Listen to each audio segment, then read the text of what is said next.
निमिषम अट्ला ना अमर है बाबू जगजीवन राम अमर है अमर है अमर है अमर है जोहार जगजीवन राम जोहार जगजीवन राम जोहार जगजीवन राम अमर है बाबू जगजीवन राम जी अमर है बाबू राम जी अमर है साइड साइड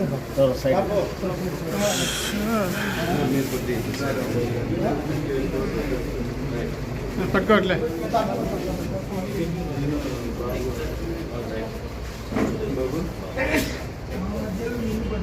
నిర్మించదగినటువంటి వ్యక్తులు గుర్తు పెట్టుకోవాల్సినటువంటి వ్యక్తులు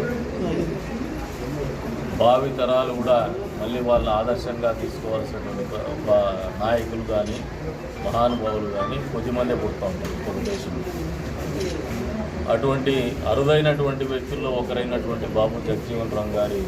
వర్ధంతి సందర్భంగా అందరూ కూడా మరొకసారి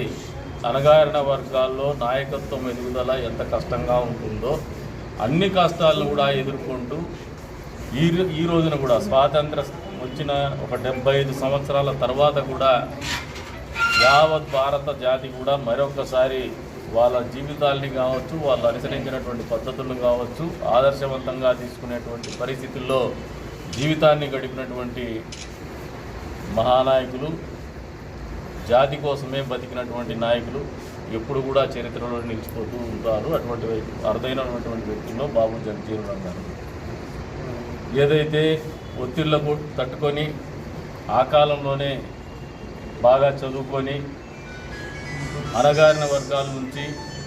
అభ్యున్నత వైపు అన్ని వర్గాలు కూడా అడుగేయాలనే ఆలోచనతో ఆయన ముందుకు వచ్చున్నారు. ఆయన జీవితం అనేది మనందరికీ కూడా ఆదర్శం అని చెప్పేసి కూడా ఈ సందర్భంగా తెలియజేసుకుంటారు. ఈ వర్ధంతి సందర్భంగా ఏ సిద్ధాంతంతో అయితే ఆయన బతికారో, ఏ పట్టుదలతో అయితే ఆయన పైకి వచ్చినారో, జీవితంలో ఆదర్శంగా నిలబడగలిగినారు, ఆ రకమైనటువంటి జీవన శైలి కానీ ఆ భావజాలం కానీ మా అందరికి కూడా ఆదర్శం అని చెప్పేసి, భావి తరాలకు కూడా ఆదర్శం అని చెప్పేసి సందర్భంగా గుర్తు చేసుకుంటూ మరొక్కసారి ఈ చిరస్మరణీయుని స్మరించుకుంటూ ఆయన చూపినటువంటి మార్గంలో మనమందరూ ప్రయాణించాలని చెప్పేసి కూడా కోరుకుంటూ మరొకసారి ఈరోజున ఈ కార్యక్రమాన్ని నిర్వహిస్తున్నటువంటి దళిత సోదరులందరికీ కూడా మనస్ఫూర్తిగా అభినందనలు తెలుపుతాను. అదే రకంగా జగజీవన్ రామ్ గారి వర్ధంతి సందర్భంగా అందరూ కూడా మరొకసారి కొత్త సంకల్పంతో ఆయన చూపినటువంటి మార్గంలో నడుద్దామని చెప్పేసి కూడా పిలుపునిస్తాం.